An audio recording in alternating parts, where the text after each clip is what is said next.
Mr. Speaker, I must commend my colleague on the other side. No. I must commend my colleague on the other side. This is the first time the NDC is allowing a woman to debate on the first day. Yes, let me finish. Mr. Speaker, Mr. Speaker.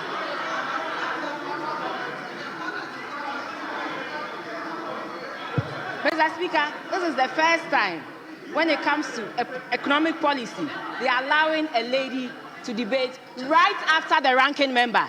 Mr. Speaker, right after the ranking member. That notwithstanding, Mr. Speaker, what I want to say, let me congratulate Honorable Jean Marie Formadi. Right after the ranking member, she spoke. Mr. Speaker, but let me say that we have reached a point where it is not about numbers. Numbers alone cannot lead. Numbers alone cannot tell the story. Mr. Speaker, let's ask that beyond the graphs and the interest rates and all those things, let's ask ourselves, what is the real impact of the mid-year budget review? Let us ask ourselves, what is the real impact of the mid-year budget review? Because, Mr. Speaker, Ghanaians don't live in the budget. They live in the economy.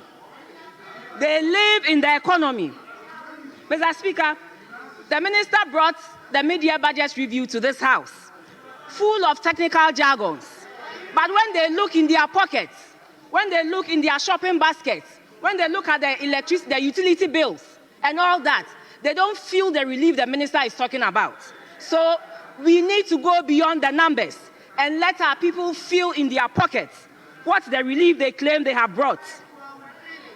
The minister came here to churn out a lot of technical success stories. Inflation is down from 23.8% to 13.7% in 6 months. The minister claims they have reduced debt from 737 billion to 613 billion. But let's ask ourselves, how is this reflecting the pockets of Ghanaians? Mr. Speaker, without any prudent measure, like the ranking member said, through some means of the cedi appreciating against our foreign currencies, the minister has been able to bring the debt down to 113 billion Ghana cedis. But, Mr. Speaker, this is not about fiscal discipline. It is just about arithmetic. It is not about fiscal discipline. Just purporting to claim that the cedi has strengthened against the dollar, and so by virtue of that, you have done something that has brought the debt down, and so we should clap for you, Mr. Speaker. Ghanaians are not feeling that in their pockets as well. Mr. Speaker, the minister also said that by virtue of what he has done, he has been able to bring down domestic interest rate by 4.9 billion because the cedi has appreciated against the dollar by about 42%. So with that same measure, your external interest payment should go down. But what do we see in the numbers? It has gone up by 1 billion. So that is why I keep saying, let's go beyond the numbers. Because if you tell us the cedi has appreciated the dollar by 42%, your interest payment should also come down. But why is it that in the numbers, the revised budget, your interest payment, external interest payment, has gone up by 1 billion? Thank you very much. Very, very artificial. Mr. Speaker, government claims they are spending in the right places. You are spending in the right places. But the oil that government will use to sort of generate the activities in the various ministries, departments, and agencies, what do you see? Government budgeted about 3 billion for the first half of the year for the ministries, departments, and agencies as their goods and services. What do we see? About 1.something billion. So you ask yourself, how are they working? You claim you are spending in the right places. Look at your capital expenditure. You budgeted 32 billion for your capital expenditure. Look at what they have done, Mr. Speaker. Nothing. 7.1 billion Ghana cedis. You are spending at the right places. Contractors are crying. Infrastructure is down. And you claim you are spending at the right places. You have 32 billion as your capital expenditure for the year. And 7 months down the line, you have only spent 7.1 billion. Do you call this the right places? Mr. Speaker, if you pay statutory payments, you have done nothing because it is statutory. You ought to pay. But how about the discretionary payments that you need to make? That is not there. Mr. Speaker, again, Mr. Speaker, the minister claims they are spending at the right places. look in the mid-year budget review. GRA, Ghana Revenue Authority, they overshot their own half-year spending from 2.38 billion to 2.4 billion. GRA went up over and above their spending, and the minister claims he's spending at the right places, right under the nose of the minister. This is what is happening. And so how can the minister come here and tell us, I am spending at the right places? GRA that is supposed to collect revenues on our behalf, they are ending up spending more than has been allocated to them in their budget. Mr. Speaker, again, we've talked about the big push. Mr. Speaker, it is worrying, because if you tell Ghanaians that you are coming up with a policy that you're going to spend $10 billion in 4 years, and all you can do is less than $1 billion in the first year. And even with that, availability of funds is difficult. Look in the numbers. The numbers will tell you that, Mr. Speaker, they haven't done anything substantial.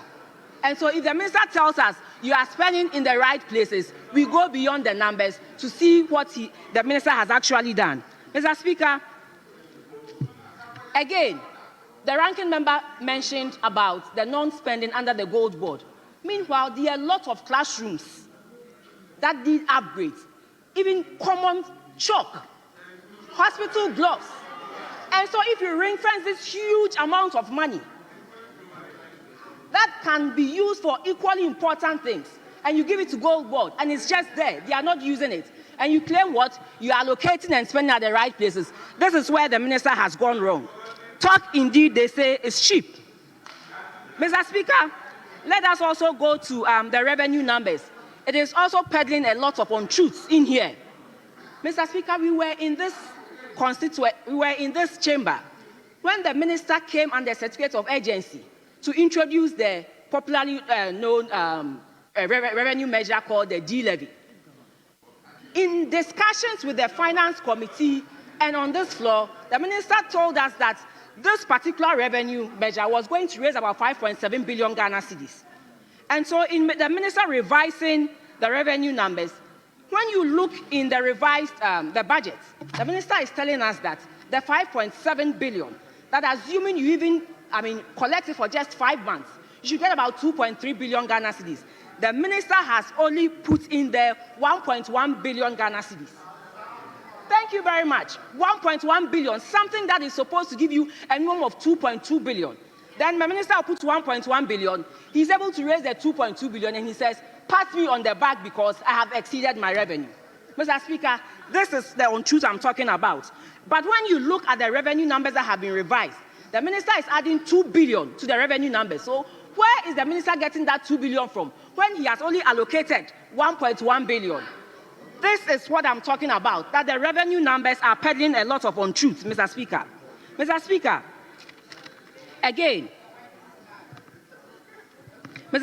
again, on the growth numbers, the minister said Q1 saw a growth of about 5.5% of GDP, and that this growth is being led by agric, 6.6%. But Mr. Speaker, what do we see on the market? Ask for the price of plantain and not aroma rice. Ask for the price of cassava and not all the sophisticated things the minister came to announce here.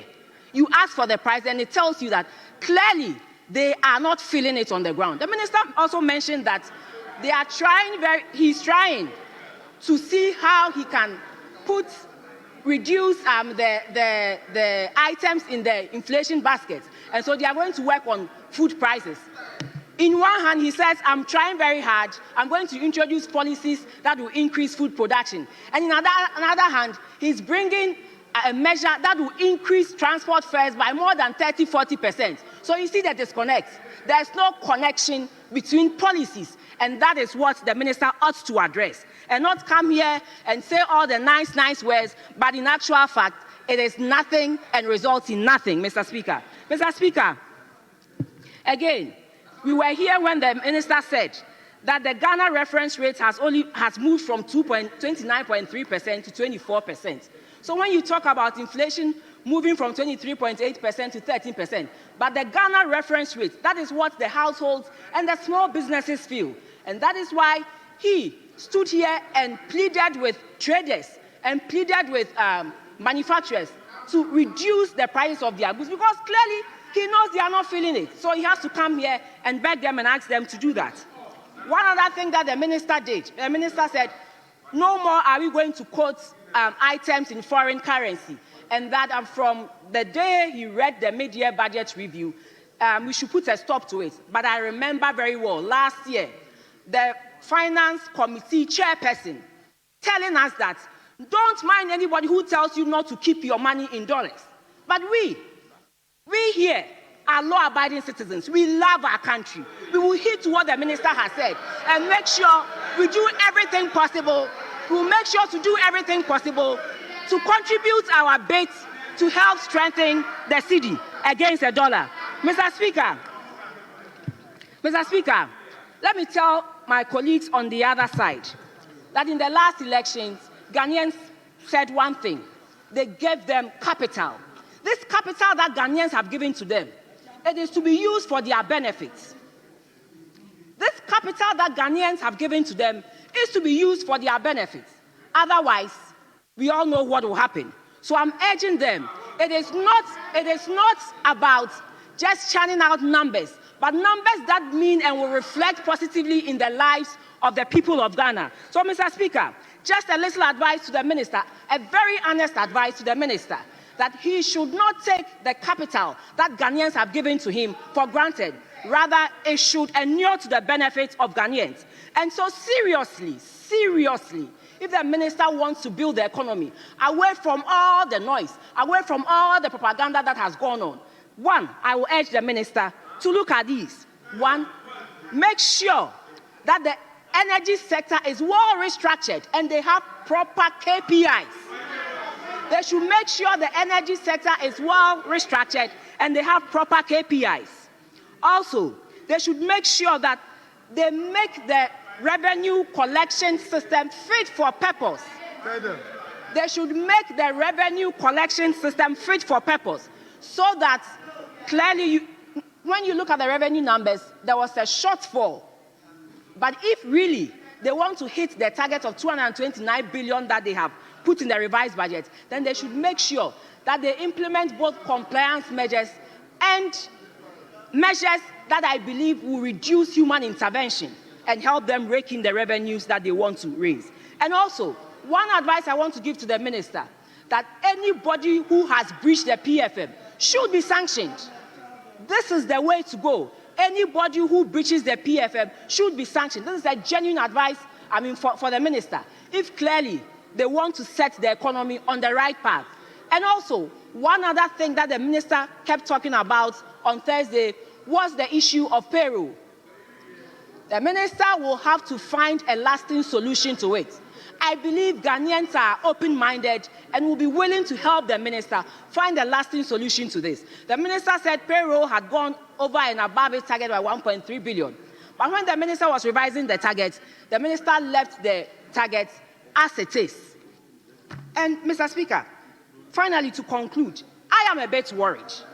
I am a bit worried because when you look at the statutory funds revised amount or the revision in the budget, if we are going to add on at least 2 billion to our revenue numbers, that should also reflect in the statutory fund numbers. But that is nil. There is nothing. But we were here when a colleague on the other side took DAC, the government, to court for the calculation of total revenue. So that if you are adding on 2 billion to your revenues, why is it not reflecting in your revised budget? The minister will have to come and answer to the people of Ghana that they are shortchanging GET Fund, they are shortchanging DACF, they are shortchanging NHIA.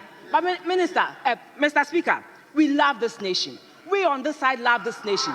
We want the nation to succeed. And so whatever it takes to help the minister, whatever it takes to help to make sure we have a budget that can be implemented, a budget that people will feel in their pockets, a budget that people will say, yes, the political capital that we gave to the people, the NDC people, they have been able to use it to inure to our benefit. Mr. Speaker, that is all we are asking for, and that is why we will support them to make sure the people of Ghana are not shortchanged. Thank you very much.